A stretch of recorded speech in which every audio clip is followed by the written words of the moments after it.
Hey there, my name is Robert Reynolds, and in today's video I'm going to teach you all about the balance sheet and how investors use the balance sheet in order to make more informed decisions. Many people are intimidated by the balance sheet, however they are quite simple to understand. Once you know how to read the balance sheet, you'll be able to spot fantastic investment opportunities. So let's get straight into it. We're going to break this down into three different sections. The first section, it's important that we're able to read the balance sheet from the top to the bottom. There's three different parts to the balance sheet. You have assets, liabilities, and then you've got the book value of shareholder equity. After that, we're going to look at some of the nuances between each different line item.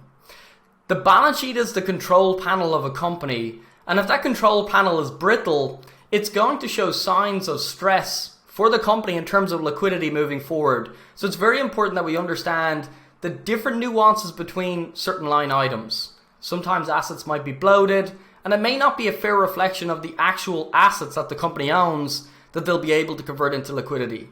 And that's very, very, very important when you're analyzing a company. And then finally, in segment number 3, we're going to have a look at a couple of liquidity ratios.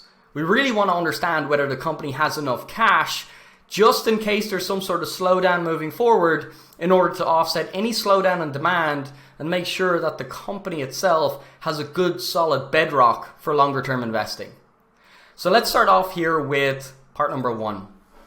When we're reading a balance sheet, there's three different parts to it. You've got part number 1, which is the assets. The second part is liabilities. And the third part is total equity, the book value of shareholder equity. When we're looking at assets and liabilities, how exactly does the balance sheet balance? Well, what's left over we account for as the book value of shareholder equity. What shareholder equity is, if you want to think about it like this, it's the net worth of the company. So we're buying the total equity of this company. This is the net worth of the company. And then we might look at ratios such as return on equity in order to better understand how profitable this business is based on the amount of shareholder equity that we have. If you'd like to understand the return on equity a little bit better, I'll leave a link just above if you want to check that out. So starting off up here with assets. Assets breaks down into two different parts. We've got total current assets, and then below there we have longer term assets. The way in which a balance sheet breaks down is on the asset segment, at the very top you've got most liquid assets, cash, can't get much more liquid than cash. And as we go further down, you'll see that we have items such as inventory, a little bit less liquid than cash. Property, plant and equipment, again, a little bit more difficult to convert that into cash, all the way down to longer term investments. So at the top of the assets is most liquid, the bottom of the assets least liquid. Ideally, we would like to see more assets in current assets that are more liquid than least liquid in order to offset or provide liquidity during some sort of times of crisis. The current assets are assets that are already cash or will convert into cash inside the next 12 months.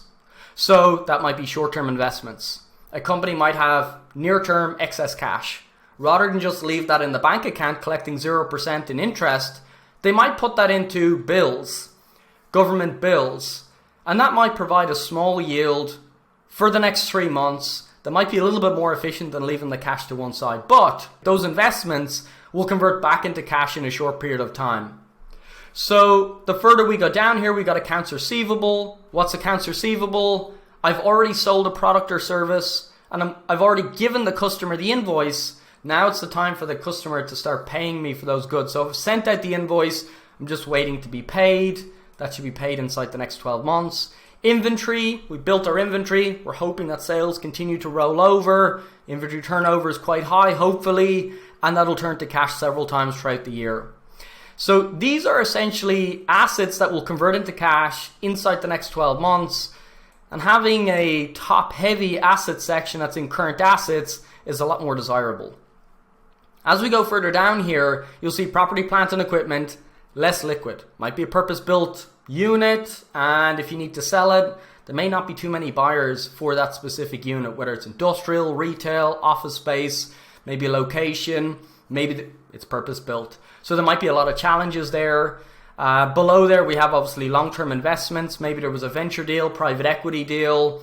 Maybe they're trying to buy out some of the competitors. Those might be longer-term investments as opposed to nearer-term investments. They might be closed end to some degree, maybe 5-10 years. minimum. And as we go further down, goodwill, which we'll talk about in a moment, it's a little bit more of an erroneous asset, but not easy to convert it to cash, if at all, and so on. So below the current assets, we have assets that will convert to cash in greater than 12 months. They're assets, but it's a lot harder to convert it to cash. They're not as liquid. When we're looking at liabilities, it's somewhat similar. We have current liabilities, which are expenses coming due inside the next 12 months. Just like we have receivables, we bought goods, we sent out the invoice, we're waiting to get paid. Well, we have accounts payable, where we've purchased goods or services and we've already received the invoice. So we got to pay that probably ASAP, maybe T plus 30 days, maybe T plus 60 or 90 days, but it's going to be inside the next 12 months. Below there, you've got accrued expenses. You bought a good or a service, but you're waiting on that invoice to come in. You haven't received the invoice yet. So it's a little bit more delayed than accounts payable, but it's most certainly going to be paid inside the next 12 months. And as we go down, you'll see items like current portion of long-term debt. I might have debt that matures in 10 years, or it might be over 10 years, but the portion of that debt that comes due inside the next 12 months has to be broken up and displayed in the current liability section. The rest of that debt will be below there because it'll be paid off over a longer period of time. Same situation for capital leases, income tax payables, etc. These are all taxes, obviously, are going to be paid inside the next 12 months. Current assets are assets that can convert into cash inside 12 months. Current liabilities are bills coming due inside the next 12 months that need to be paid inside the next 12 months.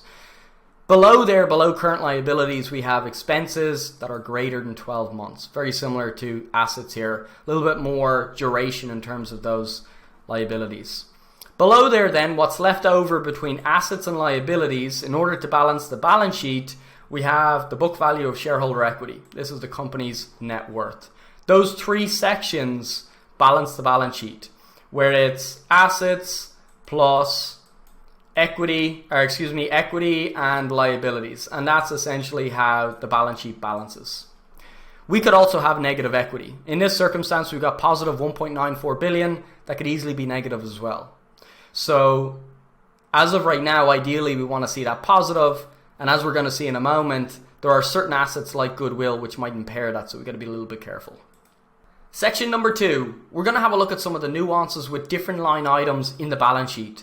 These are some of the most common issues that I see come up time and time again, and if you can recognize them and you can avoid some of these challenges, it'll definitely improve your decision making as you make some investments.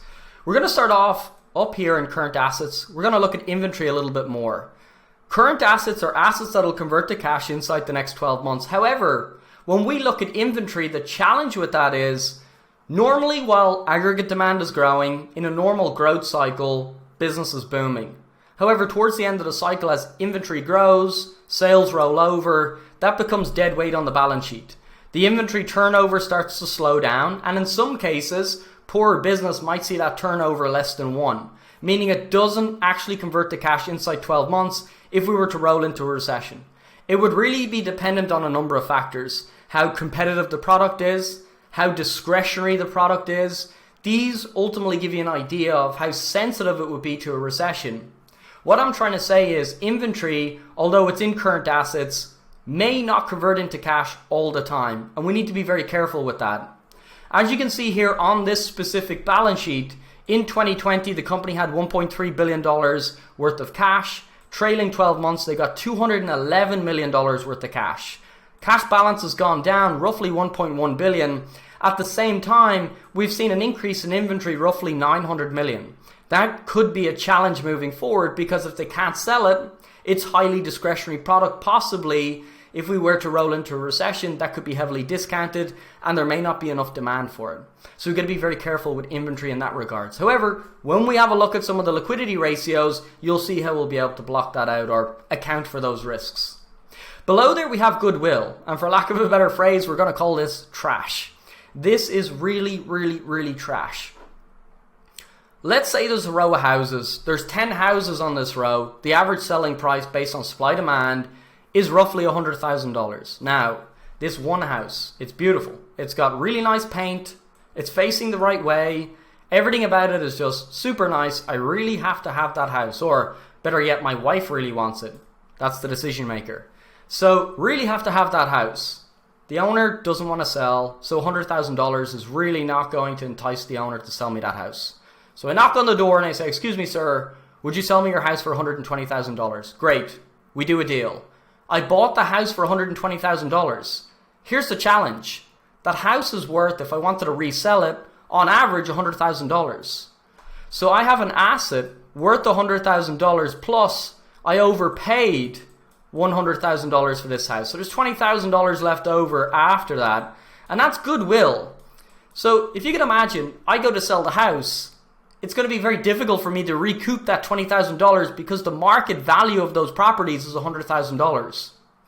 We put that excess for that merger or acquisition or that purchase into goodwill, but that's something that is more than likely going to have to be written down off the balance sheet. You may never be able to recuperate goodwill. It's not really a cash item. And one thing that you see time and time again in the market is terrible capital allocators, where when you look at the balance sheet, the asset section is massively bloated with goodwill. Too much mergers and acquisitions, way overpaying for them, and it's just deteriorating the balance sheet. The reason why it's important is, as we mentioned before, the difference between assets and liabilities is your shareholder equity. If you have massive goodwill here because of terrible capital allocation, this equity segment is completely distorted. It's probably not a fair reflection of what the true value is.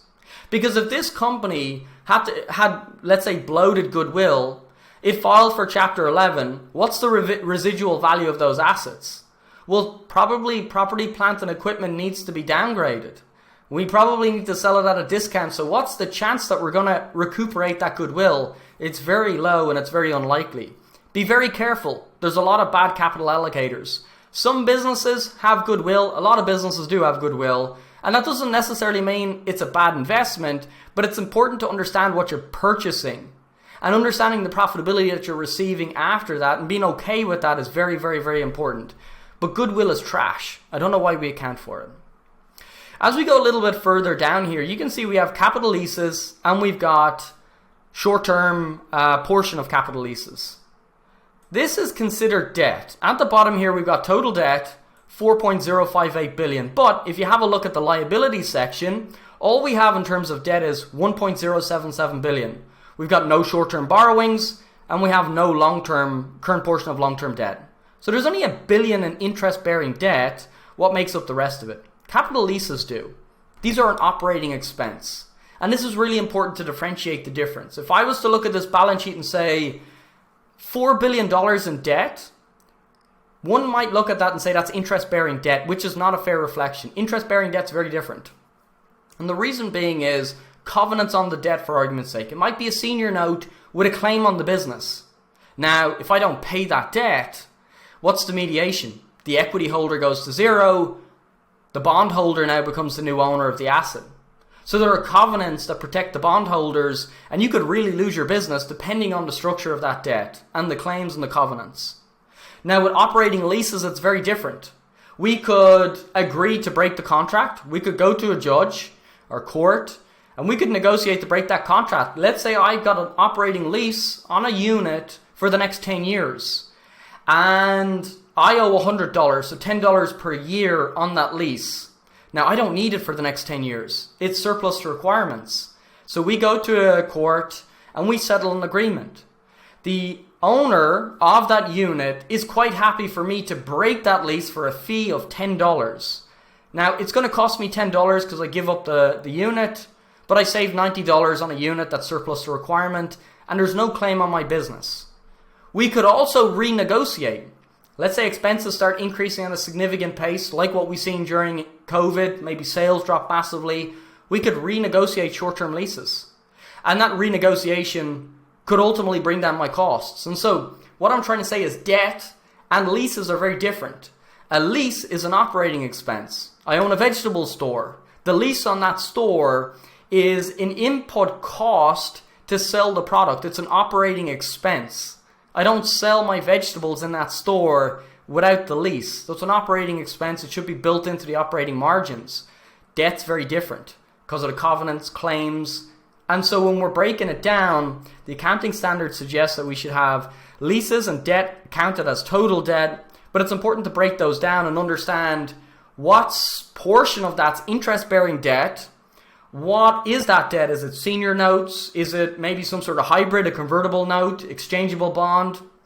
What exactly is that debt? What are the covenants? What are the claims on the business? And what's the interest expense? Is it fixed or variable? And is it swallowing up my net income? These are some of the questions you need to ask. But when we look at total debt, it may not always be a bad thing because a lot of that might be capital leases. You look at businesses like Walgreens, their total debt is 30 billion, but 20 billion of that is leases, capital leases. 10 billion is interest-bearing debt. And so there's some of the things that I think is very important to keep an eye on. The next line item I want to talk about is you might find a business, and this business might have a payout ratio of 130%. For those of you that don't know what a payout ratio is, essentially a payout ratio is the percentage of net income paid out in dividends. So if you have a payout ratio of 130%, for every $100 of net income, we're paying out 130. That's really, really, really bad business. It's terrible business. That dividend would likely have to be cut. However, there might be some near-term solutions. And you might find that in the equity section of the balance sheet under retained earnings. These are earnings retained by the business. And they can be used as maybe cash injections into the business. If, for argument's sake, your cash balances get very low and you need a little bit of capital, retained earnings could be used for that. It could also be used in the near term as a short-term solution to offset a very high payout ratio if you're expecting your income to grow, or maybe a special dividend, or whatever it may be. But retained earnings is an asset that might be able to offset that. I often see people say the payout ratio of this business is 130%, 150%, dividend's going to get cut right away. May not be a fair reflection. And the retained earnings might show that there might be a little bit more flexibility there. Right below there we have treasury stock. A company buys back some stock. What do they do with it? They either settle it at zero or it goes into treasury stock. It sits here on the balance sheet. The reason why I bring this up is because the shares that have been bought back, when you're accounting for earnings per share, the outstanding shares exclude the bought back stock. So it's the outstanding shares minus the stock that's bought back that's sitting in treasury stock. As well as that, the distribution of dividends is not included. There's no dividends paid out to bought back stock, but it does sit on the balance sheet. So keep an eye on that as well. And section number 3, we're going to break down some liquidity ratios. There are 3 main liquidity ratios that we look at. You have the current ratio, which is not here. And the reason why I didn't bring up the current ratios, it's very simple. It's current assets minus current liabilities, but it gives you a little bit of false hope. And the reason why I say that is, as we mentioned in section number 2, inventory as an example could be a big problem in a recession. You may not be able to move that stock, and so you need to have liquidity elsewhere. And if you include that into your current ratio and you get above 1, it may give you this sort of expectation that there's plenty of cash in order to pay down debt, but it might all be buried inside inventory. So what we're going to look at which solves for that is the quick ratio, and then we're going to look at something a little bit more aggressive, and that is the cash ratio. The quick ratio we'll start off with now, also known as the acid test ratio, solves for the issue of inventory and prepaid expenses. It takes current assets and excludes out inventory and it excludes out prepaid expenses, and then it divides it by bills coming due inside the next 12 months. Ideally, we want a ratio greater than 1. The reason being is what we're left over with here is cash and cash equivalents plus receivables essentially. Receivables are goods and services that were sold, the invoice is being sent, we're expecting the customer to pay pretty soon. And if we have both of those, the cash and the expected payment greater than 1, that essentially means that all of the short-term liabilities coming due in the next 12 months are solved for. Now there is a risk of default on some of the receivables, but that's usually very small, even in a recession. So I don't see it as a major risk. So what we're looking for is a ratio greater than 1. So let's have a look at this example really quickly. You got cash and cash equivalents, 211 million, plus receivables, 8 million. You got 220 million divided by just shy of 2.1 billion. It's at about 0.12. It's extremely low. There's a lot of liquidity issues in the near term with this specific balance sheet. Now, when we see a low ratio like that, we can break down and understand where the challenges are coming from. As you can see here in 2020, cash was at 1.3 billion. Trailing 12 months, last 12 months, $211 million. So cash has gone down pretty significantly over the past 18 months. Where's that cash gone? Well, look at inventory. Inventory's gone from 1.7 billion up to just shy of 2.7 billion. It's gone up almost $1 billion, $900 million. Most of the cash is being drained to build out inventory. That could be a huge risk that you need to solve for. So one metric that we could look at would be the inventory turnover ratio. Inventory turnover ratio we cover in the video linked above. But essentially what that's telling us is the amount of times the inventory will turn over per year. So if the number is higher and growing higher, it means that either the management are not ordering enough stock or demand is very high. So in this case, because inventory is increasing at a faster pace, what we'd want to see is that the inventory turnover ratio at worst case scenario is flat. At best case scenario, it's increasing, which would give us a strong conviction or a reasonable conviction that a lot of this inventory will eventually feed back into the cash balance at some point in the future. So we would look at stuff like the inventory turnover ratio. If that was declining, the inventory turnover ratio, it would tell us that the turnover of stock is slowing down. That could be due to over ordering for sure, but it could also be due to a slowdown in demand. So understanding where these risks and pain points come from can be identified looking at stuff like the quick ratio. Depending on where that ratio falls, having a look at the balance sheet, understanding the different line items, and then seeing the trends. That's a big issue. Inventory is growing while cash is depleting. Is it at the worst possible time where sales start to slow down? You could be stuck with a lot of inventory. The other ratio we're going to look at is the cash ratio. Same as the quick ratio, except we don't include receivables. There is risk, a small risk of default on those receivables, but it's very small. If we want to solve for that, we look at cash and cash equivalents. A good ratio would be 0.5 to 1. The higher the better in all of these ratios. But ideally with quick, we want above 1, and with cash ratios, we want at least 0.5 plus. Greater than 1, fantastic. It means you're very liquid in terms of cash. So when we look at this, we have 211 million. We end up in the same situation, about 0.1. And again, we come to the same conclusion. Cash is being drained in order to finance inventory and increase prepaid expenses. So both of those are essentially draining the cash. And that's becoming a little bit of an issue. So it really comes down to what the forecasted demand is from here. Otherwise, this company may have some challenges. And both of these ratios will give you an idea of what's the next 12 months look like, what does the next 24 months look like. But cash flow to the business is very, very, very important, as much as cash and liquid assets on the balance sheet. Cash flow is very important to determine our expected returns, but cash on the balance sheet is really important to understand the bedrock of the company.